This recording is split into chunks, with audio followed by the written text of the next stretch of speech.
Mga ukay-ukay nga susama kataas sa duha ka andanang edipisyo nga makita sa lungsod sa Cordova gidudaha mga hinabang unta sa biktima sa bagyong Yolanda.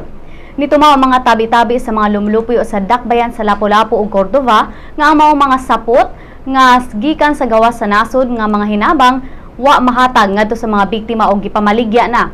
Apan ang tag-iya sa mao nga mga sapot nihimakak sa pasangil ug nipasabot diin kinigikan. Nasayran sa Sunstar Super Balita nga ang tag-iya niini mao ang Verlo Construction Development Corporation nga gipanag-iya ni Virgilio Pungasi.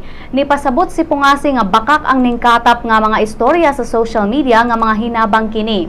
Nibutyag si Pungasi nga siya ang nakapalit sa duha ka bodega nga relief items sa Mactan Export Processing Zone kon MEPS nga gipanag-iya sa ukay-ukay ni King o ukay-ukay King kaniadto nga si Richard King. Ang iyang kumpanya nakahatag na og dulan sa 1,000 ka mga bandol sa ukay-ukay agig tabang sa mga biktima sa linog sa Bohol o bagyong Yolanda, ilabi na sa Tacloban.